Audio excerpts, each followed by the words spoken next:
Hey everyone, and welcome to Almost Cancelled. I am Peter, that is Connor, and we are going to talk about The Boys. Season 2, Episode 1 is called The Big Ride. So, full spoilers for the episode as always, and it is nice to have The Boys back after the pleasant surprise that was Season 1. And we're here after that insane cliffhanger to not address that cliffhanger in any way, shape, or form, and we still have no idea what happened after. Yes, but we know why that hasn't been addressed.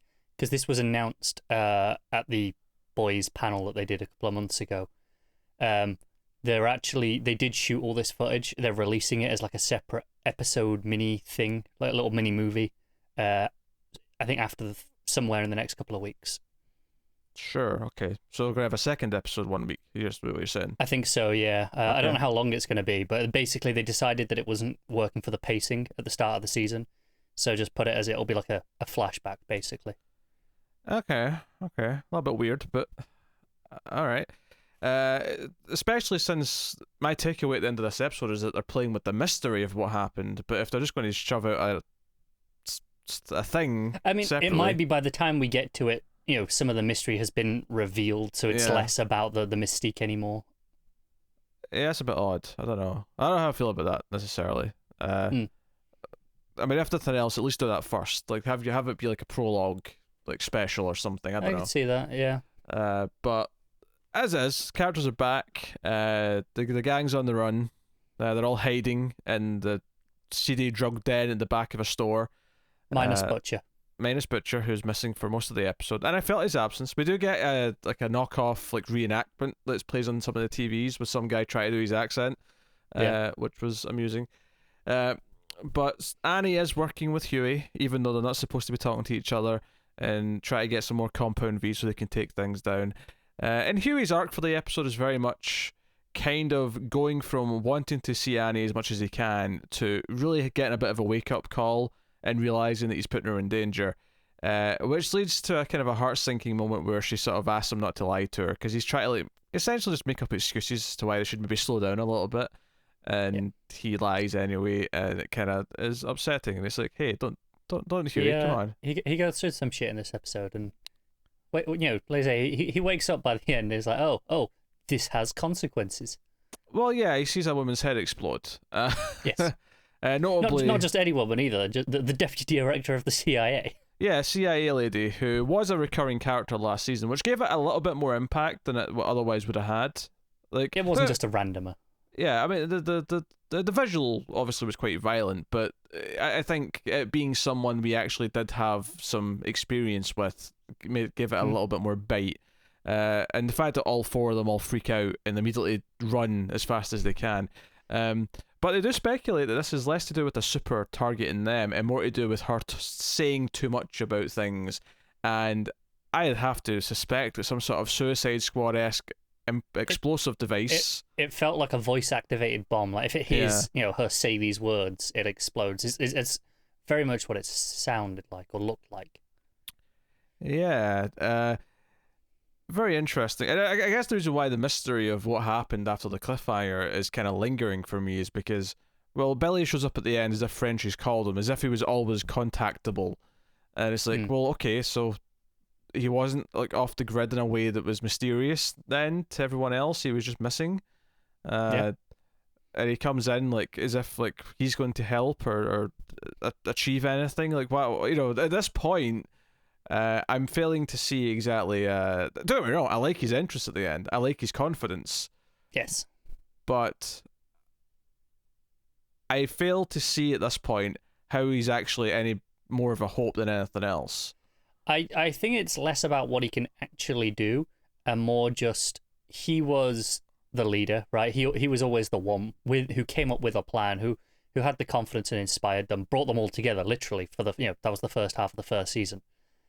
And I think the rest of the group just feel lacking without that leadership figure, and they kind of just want something comfortable almost, as opposed to them actually believing he's gonna have the answer. Well, this is what I'm getting at though with the mystery thing, is that his confidence should be completely shaken after the cliffhanger, and at least here at face value it doesn't seem to be. Maybe he's putting on the show, maybe we're going to see cracks in it sort of develop over the next episode, but right now it was very hard to kind of Well, I mean, I didn't really have this problem personally, but if I am like analyzing it and to try and counter what you're suggesting, I would say maybe he isn't confident. That's why he didn't come straight back. He didn't feel ready, and it's more just they've talked him into it, and he's putting on a brave face. well, it's not even necessarily a complaint so much as if this could be an important point. We're supposed to be questioning why is he acting so normal, and we're going to see that he's not really normal next episode, or we're going to see why, or there's going to be more to it as we go on. But this is where the choice to take out the result of that cliffhanger and put it as something separate feels weird to me, because this episode, the way he enters at the end, feels like it's supposed to be a mystery, but only it turns out it wasn't a mystery. It was just something they chose to remove for pacing's sake. Yeah, I mean, it could be when they removed it, they did re-edit it to feel like a mystery, right? They might have made that decision early enough on that they edited it to feel like this intentionally. Very possibly. It strikes me as like a weird lack of vision, I suppose, to sort of change it this way. It feels kind of like I mean, maybe it was early enough that then they've altered it to accordingly, but at least right now, from the way it sounds, it feels very kind of last minute, relatively speaking. I'm not saying they made this choice, like minutes before they announced it, but but it feels relatively late in the game. I don't know, like something about it just feels kind of weird. Like I feel weird about his absence for the episode, only to find out that was never really the intention. Yeah, I think from what I gathered and what I remember from the panel, because obviously we didn't have this episode at the time, so I could fill in a bit more now. I suspect what it was is they felt having him so separate and doing this cliffhanger resolution and that plot, and then presumably having some sort of a time jump with it to get to everyone else by the end here. I guess they felt like it felt too separate and too removed and wasn't working, and that's why they took it out and went a different direction with it, and maybe that's how they kind of settled on, well, we'll play up the mystery then for now.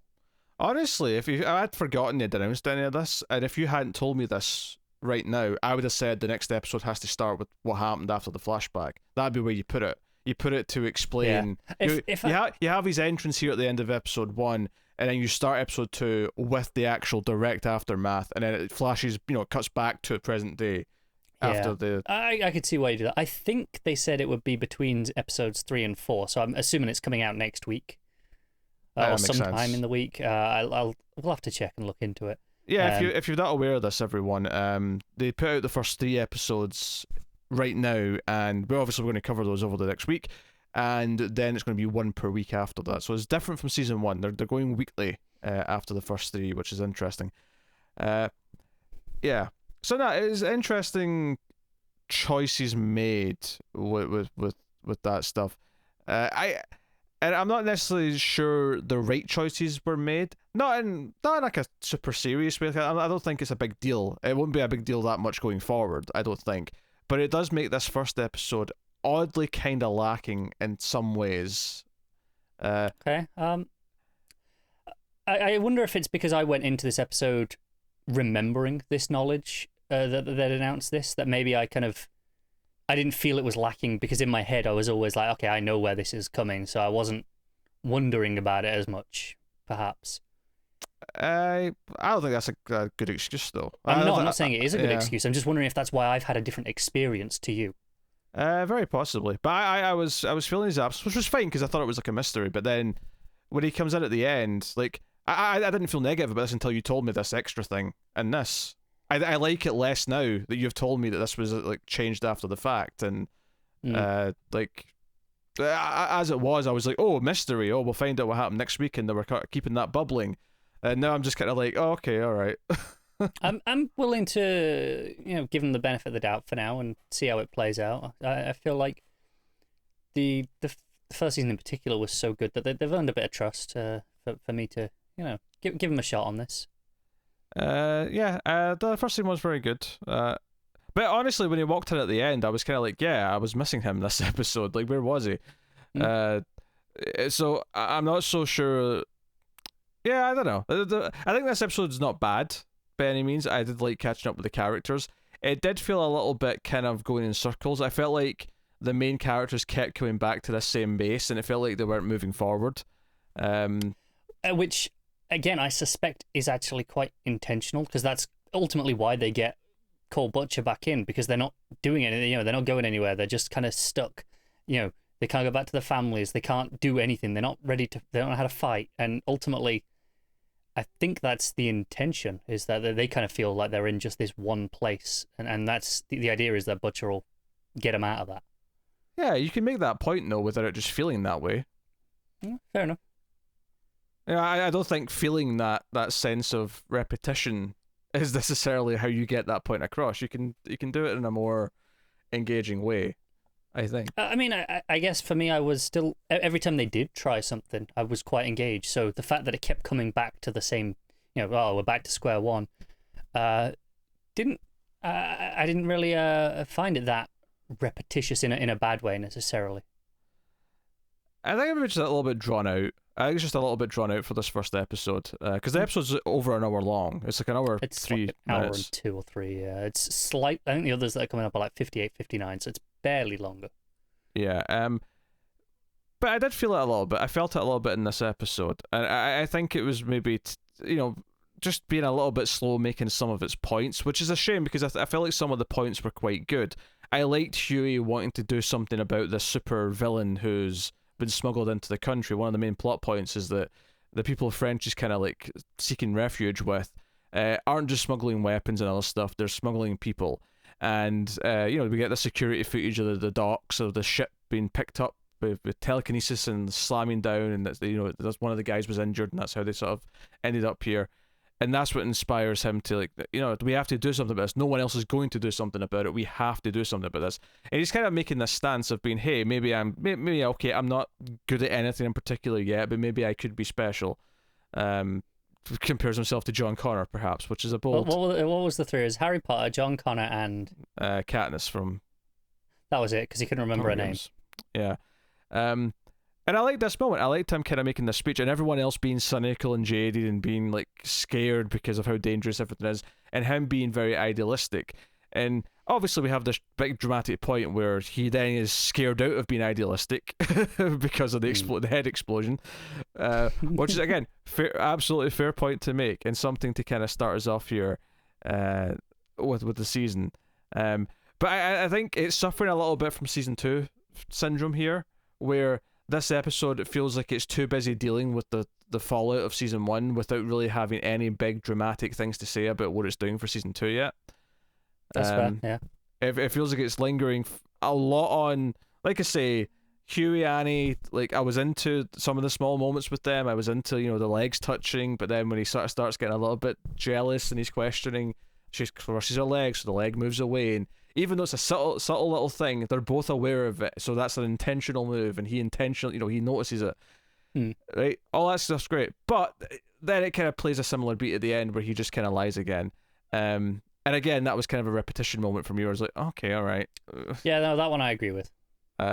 So, yeah, I'm mildly worried in episode 1 that it feels like it's maybe returning to some of the same. It's bizarre, because my main problem with Umbrella Academy season 2 was it was just doing the same thing as season 1 again. Now, I'm not actually concerned necessarily that this season is going to feel like that, because I don't feel it as much as with this first episode, but there's definitely a few things in this episode that feel like, oh, we're back to season 1 template.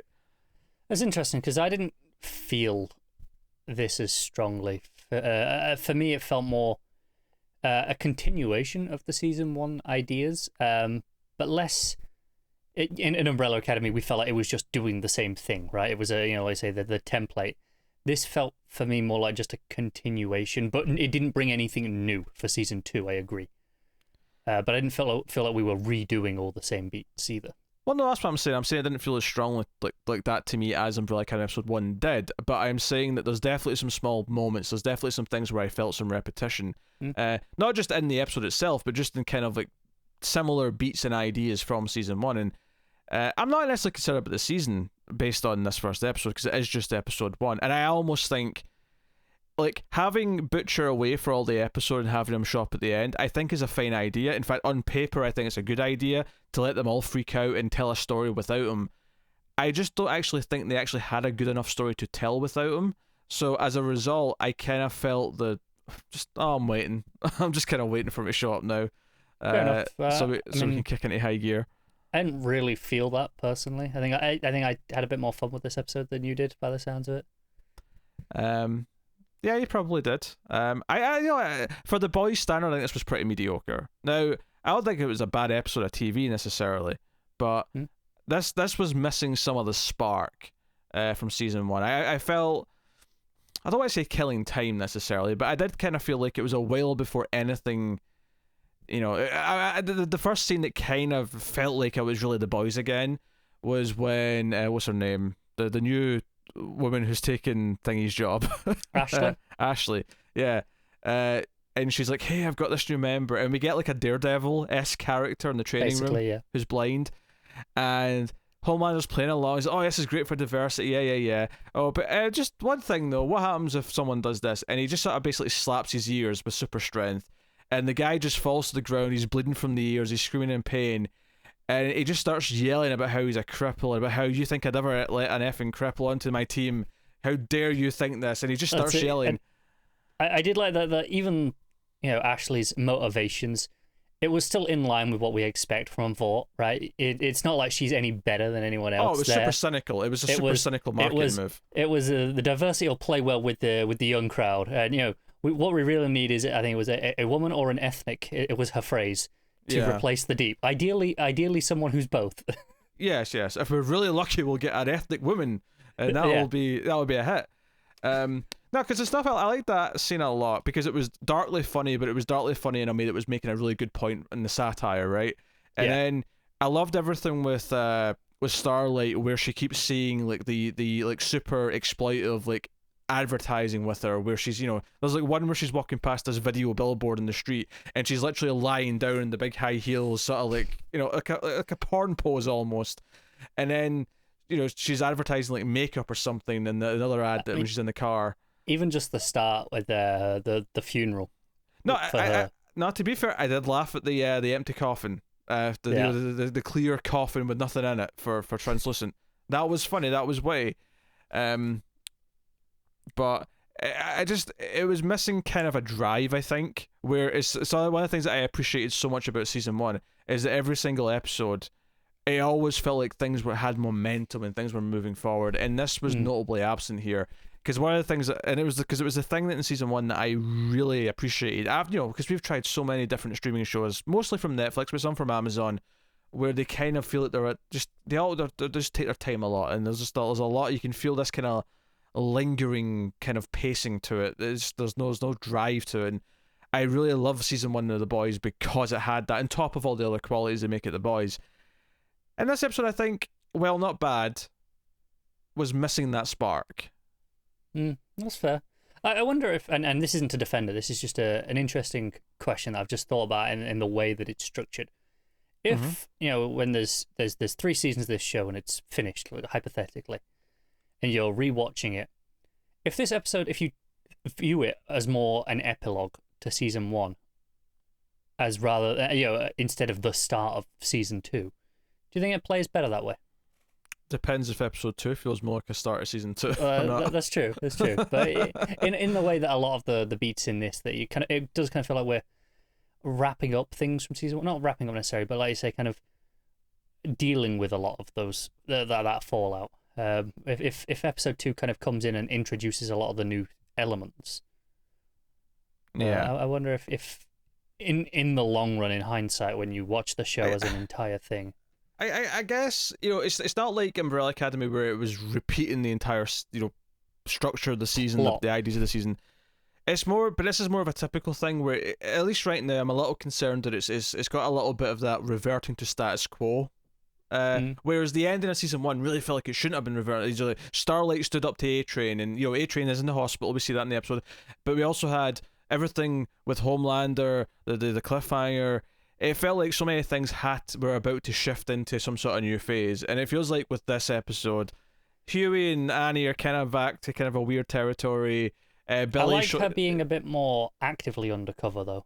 Oh, she is, because most of the last season she was just kind of didn't really know what was happening, kind of was figuring things out for herself, whereas here she's been a lot more proactive. But there's enough things that feel like it's wanting to go back to some sort of status quo that it feels a little bit disappointing in that sense. I'll see what it does with the season though, but Yeah. but I definitely wasn't as, like I say, the spark wasn't quite there, I don't think. As for, what else is on this episode, the stuff with Homelander, like insisting that he approves people and that his yelling of Ashley, it kind of pays off when this new character, Stormfront, shows up when they're doing this sort of PR video with the Marines, and he can't react properly because she's streaming it live. She's on her phone streaming live, so he has to kind of keep the smile on. But Ashley's you can just her. see the. Well, my favorite thing was Ashley shitting herself at the say because she knows that he's going to blame her for this, and she's like, I didn't know about this. This wasn't me. Yeah, I didn't approve this, and I just love the dead anger behind Homelander's eyes throughout all of this, where you just know he is just struggling so hard to keep up that smile. Yeah, he goes to the boss man, right? We have Stan Edgar, who's played by Giancarlo Esposito, Gus from Saul and Breaking Bad, as we know him. And there's something like that made this scene work, but only because he's Gus from Better Call Saul and Breaking Bad, rather than because they'd built him up enough in this show.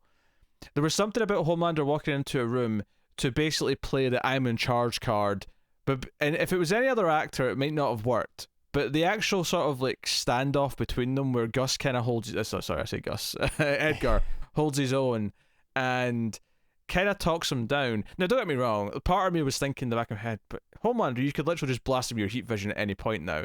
And I assume that's like something they're going to be, playing with over the course of the season. And he is different from Madeline in that he is, he's not babying him in the same way. He's basically saying, you're not the most important asset we have. The compound is, and you messed this up, so you're going to clean up your mess. Go to your movie premiere, you little shit. Was the gist of the conversation. Pretty much. So I'm curious to see how that plays out over the course of the show. I do agree that they haven't necessarily built up that character much, but I think it is more.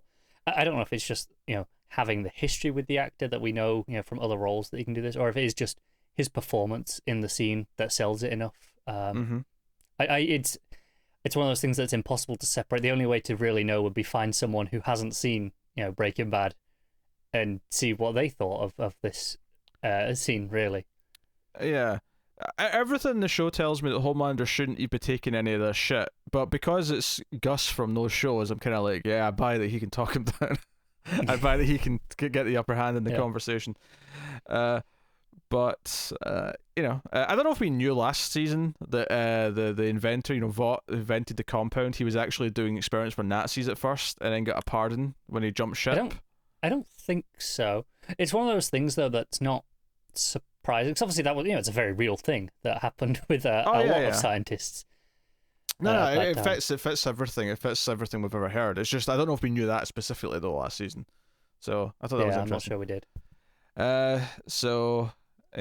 Homelander does go back to Billy's wife at the end. Becca. Yes, and wants to see his son. So we'll see more with them presumably next episode or so.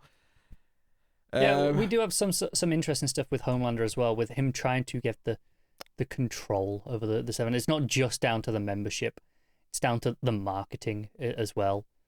Like they're doing focus groups of, how are we going to sell this to the public of, them being soldiers essentially.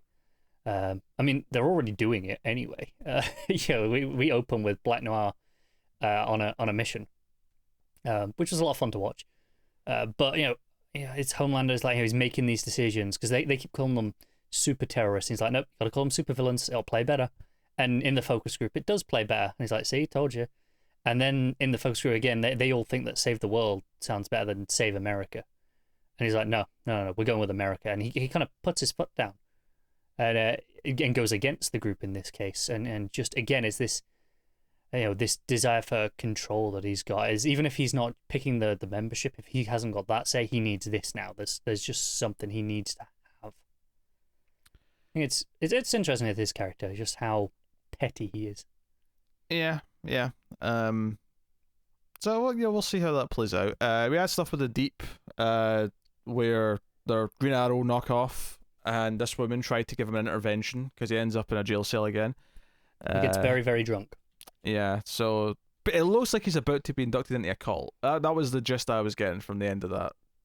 Yeah, they hand him a book or something with a name on it, right? Yeah, something about the light of the something or other, and it felt very culty. Yeah, because it was very important to note that she was not a therapist. She thinks therapy is destructive. Yes. So I don't somehow I don't see this going down a healthy path. No. But we will see.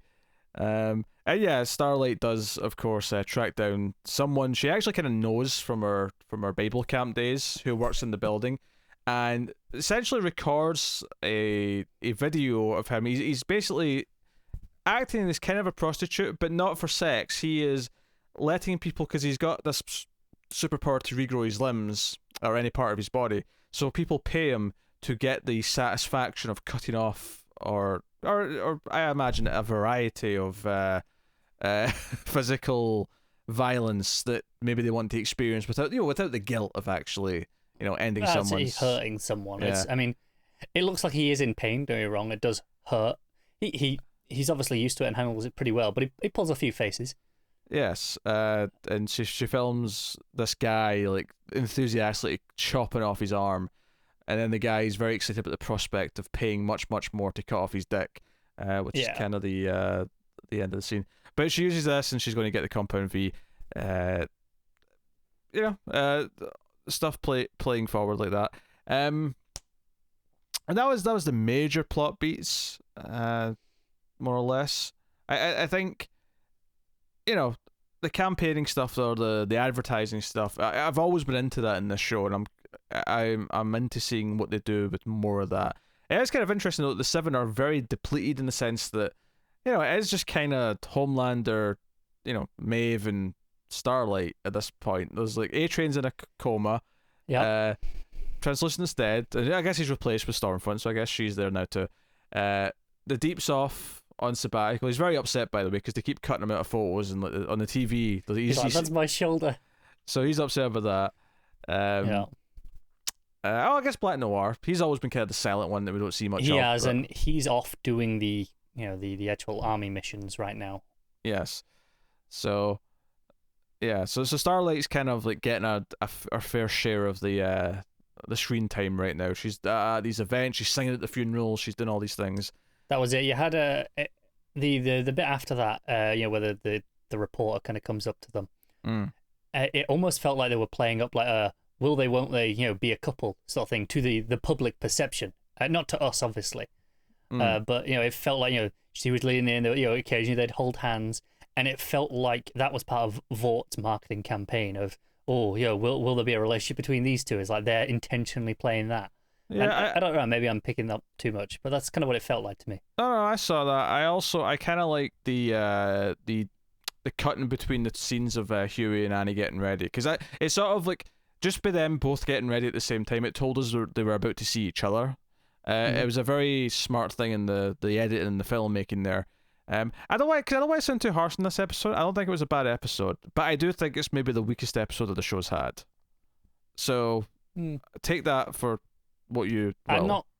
I can't remember all the episodes individually well enough to really argue one way or the other. It didn't feel to me noticeably weaker. I don't know, maybe it's possible I was just having fun being back with some of this stuff and the tone and the feeling, and I'm as I'm watching it, I wasn't seeing some of the more minutiae of the flaws because I was kind of in the zone a little bit, so I didn't feel it being particularly any weaker. I don't think it was like one of the best episodes. Don't get me wrong. I'm not saying this is a really strong top 3 or anything like that. It kind of felt like an average episode to me. But again, that's kind of from memory for a year ago. Yeah, I think just to make one final point on this is that, to wrap up here, is that one of my favorite moments of the entire last season and one of my favorite moments of the finale last season was Starlight's I'm an effing superhero moment, right? It was her making this choice and this kind of like what being a superhero means. She's taking the term back because they've perverted it, and this is what she is. And it was so fulfilling. It was such a statement of intent where the character knows who she is. She's made this defined choice about who she wants to be. And it's such a moment of clarity, it's a moment of determination. And then we come to this season, and she's still trying to do the right thing, but everything with her and Huey is back to kind of being, murky, and a bit of this, a bit of that, and maybe there's a bit of lying going on. I mean, I'll give you the relationship side of it. I think the actual, I'm a superhero beat holds true. This is just how she's being a superhero. Right now, the way for her to be a superhero is being undercover, being, the inside man, so to speak. Oh, no, I get that. I'm not disputing that. I'm saying that the feeling that gave me that moment is feeling kind of lacking in the actual actions of what we're seeing so far. It kind of feels like it's in a kind of murky uncertainty again. Yes, the logic tracks that this is what she has to do right now, but it kind of feels a little bit, I don't know. I guess ultimately I just don't agree on this particular point. For me, that feeling is still there. It's just not in a. She's not fighting them publicly in the same way that she did A-Train, but she's still definitively being a superhero and being on the right side. So for me, the feeling is still there. Yeah, I think you're slightly misunderstanding what I'm saying, but it doesn't really matter. I'm not saying she has to be publicly fighting them. That's not what I'm saying at all. No, I know. I'm just saying that it feels diminished, and because it's mixing up with all the relationship stuff of like having to do this darker side of things, how to do this more covert stuff, and like sort of blackmail this guy that she kind of likes. It feels like it's being kind of murkied a little bit when kind of the statement at the end of the season for her was kind of literally being this shining light and trying to be something that was above all the bullshit. But regardless, we'll see how things play out as we go forward. So yeah, let us know what you thought of the first episode back in the comments below. Please do like and subscribe. Like is super important on YouTube. It helps us out a lot and lets us find more audience members, so please do so. You can of course support us financially over at patreon.com/MailFuzzTV, and you can get us over there for as low as $1 per month. You can catch us on Twitter at @mail_fuzz for channel updates, but otherwise that is us. So thank you once again for watching or listening. We always appreciate it. Keep watching TV, guys. Have you got any vanilla?